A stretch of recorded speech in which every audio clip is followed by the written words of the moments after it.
Parlons d'ailleurs là, aux quatre coins de la Ligue nationale de hockey. Mais juste avant, vous autres qui écoutez ça, qui avait été... qui vous a le plus surpris qui a changé d'adresse ou pas changé d'adresse? Votre plus grande surprise de ça?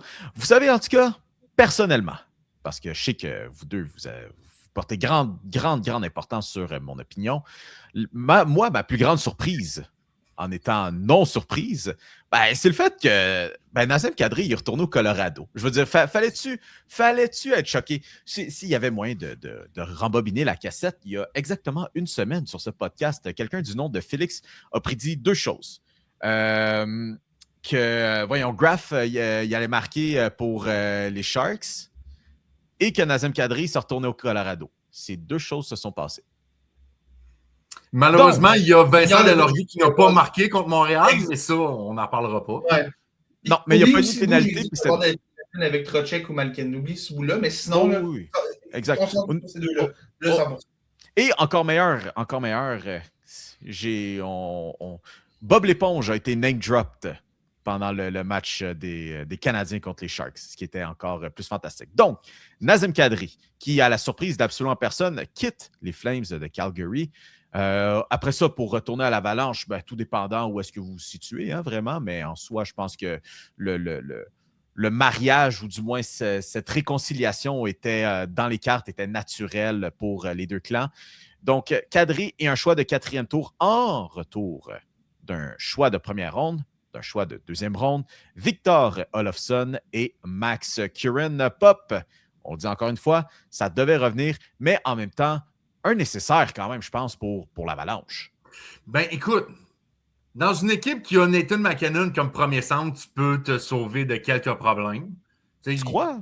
Oui, un petit peu quand même. Mais t'es un peu comme Félix la semaine dernière, t'es safe un peu sur tes... Ouais, non, c'est ça, mais quand même, Nazem Kadri, ça reste un gars qui ne sera peut-être pas au niveau en 2021-2022 quand le Colorado a gagné la Coupe, mais ça reste un gars qui, un peu comme Ryan O'Reilly, est quasiment point par match dans les Flames de Calgary, ce qui est quasiment l'équivalent d'être possiblement meilleur pointeur d'à peu près 15 équipes partout dans la Ligue nationale de hockey. Mais non, écoute, c'est dommage. Montréal l'avait visé beaucoup. Il y avait même, dans les dernières minutes, là, on pensait que peut-être Nazem Kadri pourrait venir à Montréal. Finalement, les informations disaient que c'était les proprios qui ne voulaient pas retenir du salaire de Nazem Kadri dans un échange, ce qui aurait été une condition dans le camp montréalais. Finalement, on voit partir ça au Colorado. Je me suis dit, bon.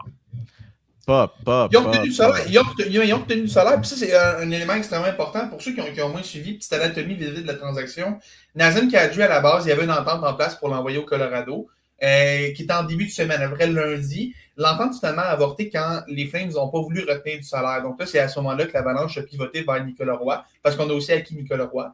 Et on s'est ramassé le jour même. Nazem Kadri était vraiment fâché d'apprendre qu'il y avait une transaction qu'il y avait au Colorado. C'est là qu'il voulait aller. Une transaction qui avait avorté. Et c'est là que le propriétaire des Flames a réalisé que, bon, tu sais, il m'a rendu des fiers services. Il est venu ici, puis il a essayé de nous aider quand Tkachuk est parti, quand Gaudreau est parti. Il a essayé de venir relancer un peu cette nouvelle ère-là des Flames. Puis c'est à ce moment-là qu'il a accepté de retenir ses 20% du salaire. C'est pas 50, c'est 20 parce que c'est pour cette année et les 3 prochaines. Fait que c'est, au-delà de l'argent, c'est aussi un des 3 espaces de rétention salariale qui vont être bloqués à long terme. Mais on a voulu être correct avec Kadri, on a voulu l'accommoder. Puis c'est ce qui fait en sorte que le Velo Colorado. Mais oui, ça a été une grosse transaction qui, si le Kadri et son camp n'avaient pas été un peu fâchés, n'avaient pas témoigné leur frustration, peut-être que Kadri a abouti à Montréal au final, parce que c'est vraiment à ce moment-là que le proprio a fait OK, ouais, donc je ne ferai pas en sorte que Kadri va être fâché aussi longtemps. Je vais l'accommoder, je vais l'envoyer là où il veut aller, puis je ne ferai pas un peu chier pour du salaire. Là, je vais retenir, puis ça va être tout. Puis encore une fois, l'Avalanche qui vont tellement être dangereux. Puis encore une fois, qui sont aussi très présents pendant la date limite des transactions, mais en même temps, on a fait part un peu de nos inquiétudes pour l'Avalanche. On a parlé de l'état de santé, surtout de Nathan McKinnon en revenant des Olympiques. Puis même l'année dernière aussi, on s'était dit qu'ils ont peut-être trop fait de transactions, mais là, vous savez quoi? Je pense qu'il y a matière à ce que cette équipe-là redevienne dangereuse d'ici la fin de la saison. Puis sur un dernier point, pauvre Jonathan Huberdeau qui on va le dire, là, qui est pogné. à Calgary en ce moment. Puis je te confirme que Calgary est pogné avec Jonathan Huberdeau aussi de leur côté. Ah, le pauvre. Ouais. Je me sens mal. C'est surtout parce que c'est un Québécois, puis on connaît toute l'histoire de ce qu'il a donné au lendemain, littéralement, au lendemain de son échange en provenance des Panthers. Donc, force à Jonathan Huberdeau. Force à Jonathan Huberdeau dans ce cas-ci. Mais vraiment, je blaguais comme quoi Nazem Kadri, c'était un échange surprise, mais bon, pas tant en fait. Là. Mais en voulez-vous un échange surprise? Celui qui nous a été annoncé à 2h du matin. John Carlson, qui est expédié des Capitals de Washington vers les Canards féroces d'Anaheim. Merci pas pour la traduction que tu m'as refilée quelques minutes avant de commencer à enregistrer. Et oui, parce que les vrais savent que c'est les Mikey Ducks et non les Ducks d'Anaheim. Les vrais savent. Oui. Puis Emilio Estevez est encore l'entraîneur-chef. Ah, absolument. Donc, pour un choix de 3e et de première ronde, vous savez à quel point c'était tough comme échange? Parlez-en à Alexander Ovechkin. Qui a témoigné au lendemain puis dit comme je me suis pas rendormi. Je sais pas quoi penser, je sais pas quoi faire. Là, tu sais, c'est le gars qui voit tous ses meilleurs chums partir. Tu sais, il a vu en un premier temps Mike Green s'en aller, il a vu Semin s'en aller, Braden Oldby, Evgeny Kuznetsov, tout le monde. Écoute, Backstrom à la retraite ou du moins de la LNH. Et puis là, John Carlson, il voit vraiment tout le monde s'en aller. Puis, man, je me sens mal pour lui aussi. Ben écoute, si on cherchait peut-être des raisons de plus pourquoi Alexander Ovechkin joue sa dernière saison dans la Ligue nationale. En voilà une autre. Tu penses-tu qu'il est fâché de voir son club être vendeur? Puis les Caps sont probablement pas les séries dans tous les cas, là, mais tu sais, c'est sa dernière saison en carrière, le gars a tout donné à l'organisation. Penses-tu que ça l'écœure un peu quand même de les voir vendre, surtout Carlson? Puis, tu sais, ils ont comme vendu puis acheté, là, c'était comme pas clair, ils savaient pas trop ce qu'ils faisaient à Washington, ils ont fait un peu des deux, là, mais j'ai échangé Carlson, qui, tu sais, oui, 37 ans, il est plus jeune, mais ça reste un défenseur qui est encore extrêmement productif pour son âge. Puis, tu sais, qui va tellement solliciter cette brigade-là des Ducks, ça va créer avec Jackson Lacombe. Jackson Lacombe et John Carlson, c'est équipé pour veiller tard comme premier duo de défenseurs, ça, là. Mais, puis, tu sais, Radko Gudas, Jacob Trouba, il y a du monde là à Anaheim. C'est un bon groupe de défenseurs quand même. Ça commence à avoir vraiment de l'allure. Fait que, bref, mais écoute, moi, pour Ovechkin, c'est surtout ça, tu sais. Ça me dérange pas qu'on ait vendu, mais là, de ce qu'on comprend, c'est que les négociations avec Carlson étaient compliquées. Puis, je sais pas, là, il me semble que tu t'attends à ce que ce soit la dernière année d'Ovechkin. Tu gardes Carlson, puis tu te dis, gars, au pire, on perdra ça. Puis, la construction va durer 1 ou 2 ans de plus, puis ce sera ça. Là, mais écoute, chapeau aux Ducks d'avoir flairé la bonne affaire. Pour moi, c'est la meilleure transaction qui a été faite de toute la semaine. John Carlson, oui, c'est cher payé quand même un choix de première ronde et un choix de troisième ronde, mais les Ducks sont rendus, un peu comme le Canadien, sont rendus à un stade où les choix, c'est bien beau, là, mais à un moment donné, il faut que ça te prenne du temps. Il faut peut-être un bon jeune voyant en place, encadré comme du monde. Puis, tu sais, évidemment, Noah Dobson est un plus gros prix que John Carlson, mais c'est un peu leur échange Noah Dobson à eux dans une mesure beaucoup plus petite. On avait un vétéran qui est là pour beaucoup moins longtemps. Mais, tu sais, ils ont compris que ça leur prenait un vrai gros nom pour épauler cette brigade-là. Puis même si ils ont Jackson Lacombe, comme le Canadien avait Ray Hudson, tu n'as jamais trop de bons défenseurs, surtout des défenseurs droitiers qui sont rares. Fait que John Carlson, une belle prise pour les Ducks. Puis surtout que, ça c'est juste mon interprétation personnelle, on dirait que l'échange de John Carlson a comme tellement surpris tout le monde que ça a comme ralenti le marché dans la journée du deadline de vendredi. Ouais. Parce qu'on est passé d'un marché d'acheteurs à un marché de vendeurs à plus de marché rendu la journée de vendredi. Puis on dirait que ça a vraiment coupé quand ça a sorti que John Carlson s'en allait à Anaheim. J'ai fait, hein? OK. Fait que qu'est-ce qui se passe avec Robert Thomas, Jordan Kyrou? Ça a vraiment coupé l'herbe dans le tour des pieds de tout le monde. C'est aussi simple que ça. Mais qui s'en va là, super transaction pour les Ducks qui veulent, ils sont là pour sortir là, en premier de cette division Pacifique. Ben, je parle pas présentement, mais je parle parmi les équipes californiennes. Les Kings on voit que ça va dans le sens inverse, qu'ils essayent tant bien que mal que de garder leur tête en haut de l'eau. Puis les Sharks, que dire des Sharks, un joueur, là, pas pire, là, Macklin Celebrini, qui s'appelle. Donc, écoutez, les Ducks qui veulent faire leur petit bout de chemin aussi, puis ils partent bien. Puis avec John Carlson, c'est littéralement un petit bout de chemin parce que, bon, vous l'avez mentionné, c'est plus John, des John Carlson de ce monde, mais ça vient certainement solidifier ce groupe défensif. Mais dans tout ça, messieurs, on parlait de l'Avalanche et comme quoi ils vont faire probablement leur petit bout de chemin aussi. Mais maintenant, avec cette prochaine transaction, on connaît l'identité de l'équipe qui représentera l'Est en finale de la Coupe Stanley et ce sera le Lightning de Tampa Bay. Pourquoi? Oui, effectivement, ils ont une bonne équipe. Non, on s'en fout. On s'en fout qu'ils aient une bonne équipe. C'est parce que Corey Perry est de retour à Tampa Bay. Donc, Corey Perry qui a vêtu l'uniforme du Lightning la saison suivante, celle avec le Canadien. Donc, il a fait un Kevin Durant. Il est allé avec l'équipe qui l'a battu. Bon, que Corey Perry de 2021 n'est pas Corey Perry de 2014, soit dit en passant. Mais il s'en va. Des Kings. À ce jour, pour moi, l'une des plus grandes trahisons qu'un ancien joueur du Canadien a fait. Ben là, écoute. Il voulait revenir. Hein? Il voulait revenir. Marc Bergevin ne pensait pas qu'il restait 2 années de hockey dans le corps, fait qu'il a donné juste 1 an. Le Lightning, il en a offert 2. Parce que 5 ans plus tard, il est encore en train de jouer. Parce que je me souviens très clairement, quand il y a eu la notification que Corey Perry s'en allait à Tampa Bay, je me souviens, je mettais du gaz pour partir de l'Abitibi pour partir en vacances. C'est comme ça que j'ai appris que Corey Perry s'en allait de Montréal. Je pourrais pas dire j'étais où quand j'ai appris que Corey Perry s'en allait. Mais je me souviens, je venais de tanker mon char pour partir de l'Abitibi pour partir en vacances. Oh my God! Corey Perry. Non seulement Corey Perry partait de Montréal, mais allait rejoindre le Lightning de Tampa Bay. T'étais-tu au dépanneur à Beau Séjour?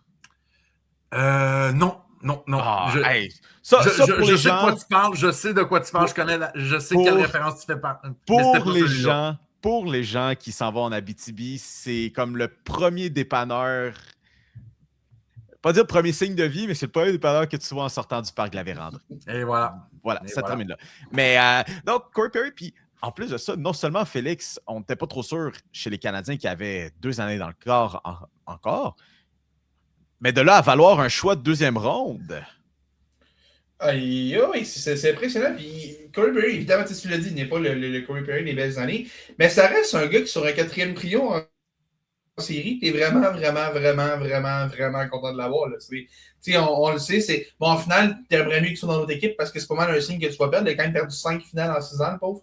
Mais ça reste quand même que ce gars-là est c'est vraiment une petite peste dans le sens le plus peu du terme. Puis je le dis, c'est la plus belle forme de compliment que je peux offrir à un joueur comme lui. Là. C'est vraiment une petite peste fatigante. Puis c'est un gars qui connaît son rôle, qui se plaindra pas. Puis écoute, en avantage numérique, il va se stationner devant le filet, puis il va marquer des buts, puis ça va fonctionner. Puis ça reste un gars qui marque encore 20 buts, Corey Perry. Là, il rentre à 40 ans, il marque encore 20 buts. Là. Ça n'a aucun sens. C'est vraiment la renaissance de 2e moitié de carrière de Corey Perry est extrêmement impressionnante. Puis ça dure encore dans le temps, il ne s'arrête pas. Mm-hmm. Donc, écoutez, c'était quand même les grandes lignes de cette période des transactions, ou du moins des équipes qui ont bougé, mais bien sûr, il y en a eu tellement d'autres. Là. Scott Laughton, qui, est passé aux Kings, qui a marqué d'ailleurs un drôle de premier but avec les Kings contre le Canadien. Il y a Jonathan Drouin qui est passé à Saint-Louis dans l'échange de Braden Shen, qui là d'ailleurs va jouer contre les Blues cette semaine. Donc, c'est ce qu'il y en est. Mais d'ailleurs, mesdames et messieurs, là, juste avant qu'on passe à autre chose, là, on commence à élargir un peu nos horizons un peu plus sur les réseaux sociaux. Puis, TikTok, ça en fait partie. Puis, parfois, on s'amuse avec ce show-là. Puis, souvent, ça arrive. Là, on sort des trucs un peu loufoques. Mais pas, puis effectivement, il nous a sorti un peu une affirmation assez bizarre la semaine dernière, ou un peu vieille. Il disait comme quoi, Adam Engstrom, ou comme les gens aiment bien dire, Adam Eggstrom, comme quoi, lui et un choix de 2e ronde allait être le retour pour Jordan Kyrou, Robert Thomas, qu'importe. Et même un gentilhomme sur TikTok, en répondant à ça, a dit qu'un condom aurait pu empêcher ce podcast. Écoutez, si vous voulez voir tous les autres trucs outrageux qu'on a dit de ce show-là, ben, va voir notre compte TikTok. On en a tellement des bons pour toi. Correction, ça en aurait pris 3, pas juste un. Mais je comprends le principe, ça en aurait pris 3. Mais je peux saluer l'originalité dans l'insulte. Pour vrai. Ouais, vraiment. 100%. C'est un 10 sur 10 insulte, pour vrai. C'est quoi la page Rare Insults, là? Moi, j'adore cette page-là. C'est après ça. Ouais. Ça pourrait en faire partie. OK. Mesdames et messieurs, pour ce qui est sinon ailleurs, ce qui en ressort de cette transaction-là, ben Pop, on va commencer avec toi parce que j'ai mentionné les Highlanders. Mais, tu sais, les Highlanders, il y a quand même beaucoup de changements de personnel qui s'est fait dans la dernière année. Puis, tu es là pour nous en jaser aujourd'hui. Écoute, je vais vous demander votre classement personnel à vous autres, OK, là? Mathieu Darche, là. Top 10, top 5. Je ne sais pas si vous voulez aller là. Mais pour moi, le trophée du DG de l'année vient de se catapulter jusqu'à Long Island. Mathieu Darche, Mathieu Darche, honnêtement, là, y a-t-il un DG plus hot dans la Ligue nationale que ce gars-là en ce moment? Ben, il est actif en maudit. Il est actif en maudit. On verra comment cette saison se termine. Si c'est en 20, non. Si les Highlanders, tu vois, sont capables encore de cruiser jusqu'à la fin de la saison puis de se mettre en série, comme j'ai dit la semaine dernière, allait le faire, je crois qu'il ferait certainement partie des 3 nominés au Jack Adams.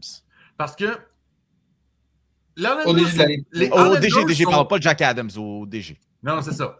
Les Highlanders de New York, pour commencer, qui aurait dit au mois de mars que les Highlanders seraient 2e de division? Pour moi, certain. Puis, cette équipe-là a tellement le beau jeu en ce moment parce que on commencerait la saison avec on commencerait les séries avec un affrontement au premier tour contre les Penguins de Pittsburgh à la maison.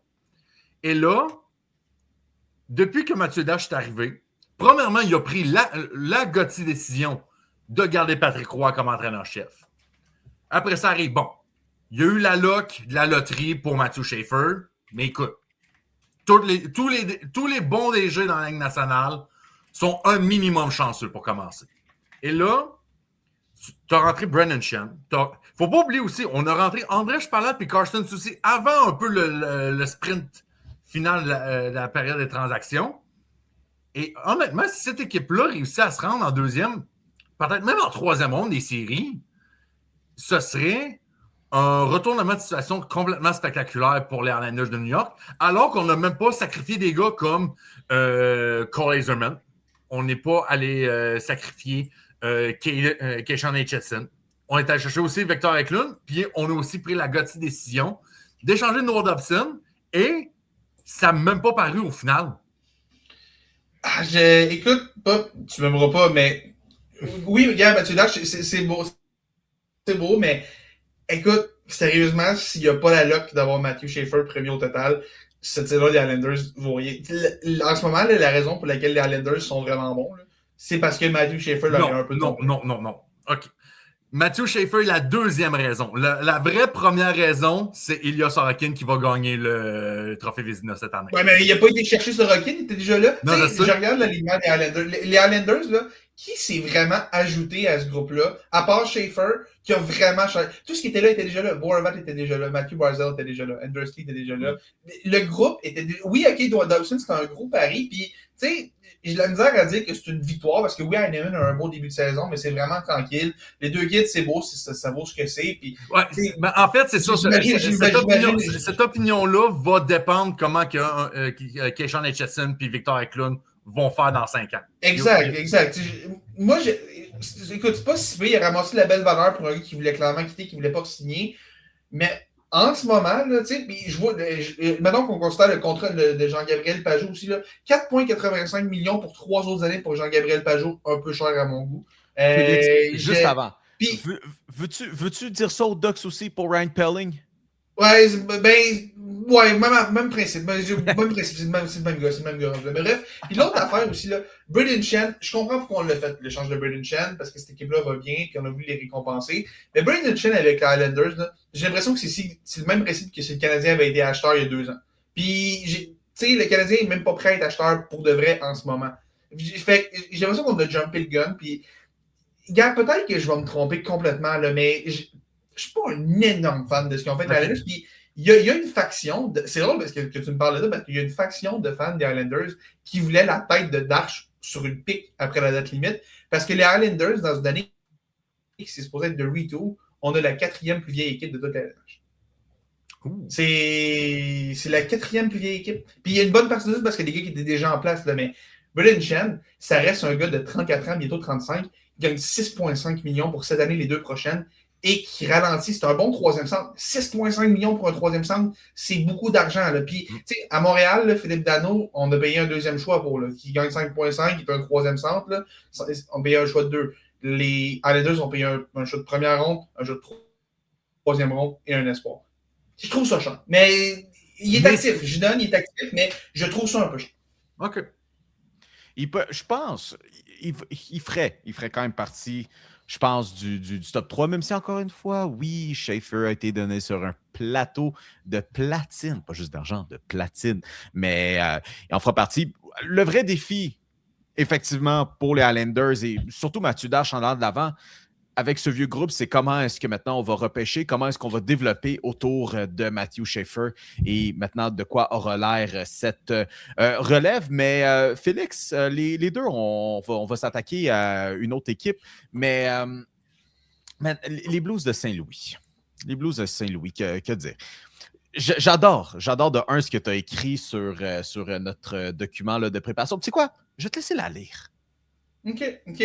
Écoute, cette semaine, après, petit préambule, là, cette semaine, on a eu la transaction Colton Parayko. Vous avez certainement vu passer ça. Il y avait une transaction en place pour l'envoyer à Buffalo qui était conditionnelle au fait qu'il accepte de lever sa clause de l'échange. Et la transaction est devenue publique avant que Parayko ait accepté, même que ce soit prononcé tout court là-dessus. Finalement, Parayko a refusé. Ça fait en sorte que les Blues n'ont pas pu échanger Parayko. Donc, bref. Tout ça étant dit, après la date limite, le DG des Blues, Doug Armstrong, va devant les médias et dit que l'organisation était vraiment, vraiment déçue que cette nouvelle-là fuite dans les médias. Et ce qu'il a ajouté juste après, est extrêmement intéressant selon moi, Doug Armstrong affirme que l'organisation, je lis textuellement, l'organisation a checké les appels, les textos et les emails de tous les employés de l'équipe pour voir s'il y avait quelqu'un qui coulait de l'information dans les médias. Je vous ramène il y a 2 ans en arrière, les tout débuts de ce podcast-là. On en avait parlé, on avait fait c'était la thématique du show à ce moment-là. Il y a un certain entraîneur à Columbus qui venait d'être nommé, qui avait un passé problématique. Un certain entraîneur à Columbus qui vient d'être nommé, arrive dans le vestiaire et demande aux gars pour apprendre à mieux les connaître, c'est de voir un peu des photos de leur famille, de voir un peu dans leur téléphone, juste de leur montrer des photos de famille ou quoi que ce soit. Cet entraîneur-là s'est fait congédier 1 semaine après à cause de la pression populaire. Cet entraîneur-là s'appelait Mike Babcock. Et là, Doug Armstrong, la situation est un petit peu différente dans le sens où, de ce que je comprends, on a vérifié les ordinateurs qui appartiennent à l'équipe et les téléphones qui appartiennent à l'équipe. Donc, on n'a pas une invasion de la vie personnelle. On est vraiment resté dans ce qu'on a fait dans le cadre de ce qui appartient à l'organisation. Mais ça reste quand même un drôle. Tu sais, si Mike Babcock avait dit exactement la même chose, sa tête était au bout d'une pique. Puis Doug Armstrong a comme un peu ce capital de sympathie-là, parce que ça fait longtemps qu'il est là, parce que c'est un DG qui est très respecté. Mais rappelez-vous aussi, il y a une couple d'années, puis là, je ne le blâme pas, là, peut-être que c'est 2 cas où est-ce que c'est de la malchance et tout, là, mais il y a quelques années, les Blues avaient essayé d'échanger Torrey Krug, qui avait lui aussi une clause de l'échange à ce moment-là. La nouvelle avait fuité dans les médias, Krug avait refusé de lever sa clause de l'échange. Ça ressemble être exactement le même modus operandi à quelques trucs près. Sans dire que c'est Doug Armstrong qui est à la base de tout ça, il y a quand même 2 incidents avec un point en commun. Puis il y a du bruit qui circule quant au fait que celui qui aurait coulé la transaction dans les médias, c'est Armstrong en tant que tel. Fait que je trouve juste ça particulier. Puis là, on sait qu'Armstrong va éventuellement quitter, c'est Alex King qui va le remplacer comme DG des Blues. Mais tout ça est vraiment, vraiment particulier comme histoire. Puis moi, ce que j'ai l'impression, c'est que si Doug Armstrong s'appelait Mike Babcock et avait dit exactement les mêmes choses que ça, il serait dehors. Il serait littéralement dehors, là, au moment où est-ce qu'on se parle. La grosse nouvelle du show aurait été Doug Armstrong congédié par les Blues. Ça aurait été ça, le gros titre du show. Mais là, c'est Doug Armstrong, il fait ça parce qu'il veut protéger son organisation. Quel bon gars, puis tout. Mais c'est exactement juste une différence de perception publique. Puis ça me fascine de le voir dire ça, puis qu'il n'y ait presque pas de bruit par rapport à ça. C'est-tu la théorie, moi, que j'ai entendue par rapport à ça?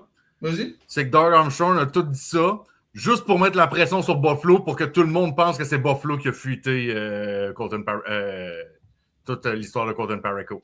Très possible. Ou l'agent, mais qui s'enlève le blâme sur lui. Mais c'est sur l'agent. C'est comme un peu les podcasts de True Crime, puis il y a quelqu'un qui est disparu, qui est tué, puis tout ça, puis t'as tout le temps comme le suspect, l'éventuel suspect qui participe aux recherches, là, juste pour se donner l'impression qu'il est pas suspect. Un peu le même move, un peu. C'est un peu le même concept. Là. Attends, tu es en train de décrire un True Crime ou Scooby-Doo? En fait, un n'empêche pas l'autre quand tu y penses. Voyons voir qui est derrière ce masque. Oh! Puis là, tu te rends compte que finalement, après ça, tu te fais juste te rendre compte que c'est juste un gars qui voulait prank faire peur aux gens. Exact. Oh, ben oui. Un petit L quand même, hein, pour les sabres. Peut-on un peu...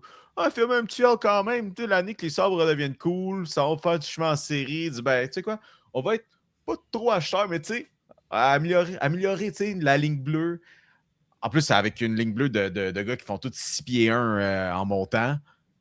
Chercher Colton Parayko, champion de la Coupe. Tout ça, passe toute sa carrière à Saint-Louis. Fait... Non, ça me tente pas. Can't have shit in Buffalo. Oh, pas par à Josh Allen, effectivement, il pourra te dire oui, effectivement. Mais bon, c'est quoi les boys? Moi, de mon côté, là, si les Blues sont bel et bien pour faire ce ménage, Félix a parlé, pas, et encore une fois, sur rien basé, c'était juste une idée qu'il a lancée. Tu sais, peut-être que en échangeant leurs deux attaquants au prix, peut-être qu'un jeune comme Caleb Desnoyers, ça pourrait être attrayant. Mais c'est quoi, je vais rester quand même avec du Québécois. Avec le fait que les Blues fassent le ménage et tant en construction, on pourrait avoir un nouveau Québécois dans la Ligue nationale l'année prochaine. J'ai l'impression en Justin Carbonneau qui cogne à porte. Pour ceux qui écoutent ce show et qui sont au courant que oui, je couvre cette équipe, je couvre Justin, puis même encore une fois, je ne sais rien, je ne fais que spéculer. Qui en ce moment, il joue, il marque un rythme comme ça se peut pas à presque un but par match. Puis, tu sais, on verra ce que ça donnera du côté de la LNH, mais certainement, il y a de la place qui se fait de ce côté-là pour laisser rentrer un Québécois, puis qui sait, peut-être deux. Ce serait qui en deuxième? Comme Félix a spéculé, si un échange devait aboutir, que Caleb Desnoyers peut-être aller à Saint-Louis, mais encore une fois, que de la spéculation. Mais l'affaire un peu avec Justin Carbonneau, puis écoute, pour l'avoir vu jouer à quelques reprises, là, je pense que c'est un jeune qui devra juste passer dans la Ligue américaine juste pour apprendre à être vraiment un professionnel quand tu sors du junior comme ça. Pour moi, ça reste encore... Il y a encore un an, mais écoute, on a rentré un Jimmy Snuggerud, ça fait pas longtemps. Zachary Bolduc est arrivé à quoi? 20-21 ans avec les Blues avant de s'en venir à Montréal? Mm-hmm. Tout est possible. Puis, en fait, je pense que là, les gens sont pas mal familiers aussi avec le style de jeu de Justin Carbonneau, que c'est quelqu'un qui a besoin souvent des occasions pour marquer. Puis en même temps, je veux dire, c'est un marqueur de but aussi. Quoi de mieux que d'avoir une équipe en pleine reconstruction où, tu sais quoi, on peut dire, vas-y. Puis aussi, l'idée qui m'intéresse, on a parlé de Desnoyers, mais si Robert Thomas reste, Carbonneau serait un bon fit avec Robert Thomas. On l'a fait, on a tenté l'expérience avec Zachary Bolduc avant qu'il parte pour Montréal, l'année passée, en fait. Puis, ça avait quand même bien marché parce que Bolduc est un gars avec un bon tir, puis sa job, c'était assez simple aussi. Attends, là, Robert va te mettre ça sur le tape, puis toute ta job, quand elle arrive sur le tape, là, mets ça dans le but. Si tu donnes sensiblement la même mission à Carbonneau, ce serait de l'amener dans un gros rôle rapidement, là, le passer du junior au premier trio directement des Blues. Mais, ça reste un gars qui est resté longtemps au camp cette année, plus longtemps qu'un joueur junior habituel. On sent qu'on l'aime beaucoup à Saint-Louis. Je serais pas surpris qu'au gros strict minimum, en début de saison, on l'essaye. Mais est-ce que sur 82 matchs, peut-être que le jour où il y a un creux de vague, tu l'envoies dans la Ligue américaine, je vais le dire à Laval, tu l'envoies dans la Ligue américaine. Mais je serais vraiment pas surpris qu'on l'essaye. Puis si on l'essaye, je pense que ça va être sur le premier trio directement avec Robert Thomas. Voir pour moi qu'est-ce que le kid a dans le ventre, parce que tu l'as dit, si on construit, aussi bien essayer, aussi bien voir ce qu'il a de donner, puis aussi bien voir s'il fait partie de la solution. Si tu vois qu'il fait partie de la solution, ben ça change ton plan. Là. Tu sais que tu as comme une case de cocher, tu sais que ce gars-là s'en vient, puis on peut commencer à construire en sachant qu'on va avoir lui, qu'on va placer à quelque part sur ce top 6-là, pas nécessairement avec Thomas, mais tu sais, au moins à quelque part dans le top 6 de cette équipe. Là, ce qui serait vraiment objectivement hilarant, c'est que Robert Thomas parte le 2 juillet. Ou parte cette année. Ça se peut. On est là pour spéculer. On est là pour spéculer autant que Dom Armstrong aime spéculer que Robert Thomas va partir incessamment de Saint-Louis à un moment donné. Ce qui n'est toujours pas arrivé d'ailleurs. Hein? Ça fait comme 3 ans là, que Robert Thomas, on pense qu'il va partir de Saint-Louis et ça n'arrive pas. Jordan Carew, c'est encore pire. Jordan Carew, ça fait 4-5 ans. C'est sans arrêt. Écoutez.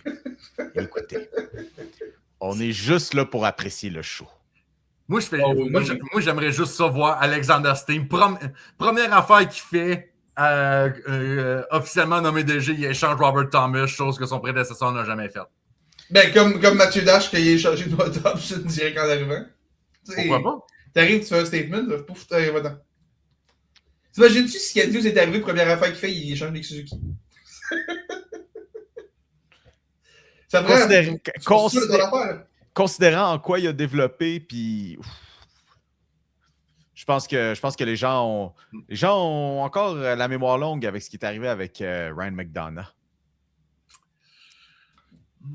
Les gens l'ont. C'est drôle que tu parles de ça. Vraiment, petite parenthèse, je reviens à Ken Hughes. J'ai l'impression qu'il y a un petit peu de ça avec tout le bruit qu'entourait Michael H. et les différents espoirs dans les rumeurs de la transaction. Là. À Montréal, il y a de la grosse peur, des gros traumas de McDonough, même Sergachev. Là. Il y a des gros traumas de voir ces deux gars-là partir et donner vraiment des gros joueurs ailleurs. Puis, je pense qu'il y a de ça aussi qui fait en sorte que Montréal, les fans ont vraiment peur de changer des prospects. On peut les comprendre.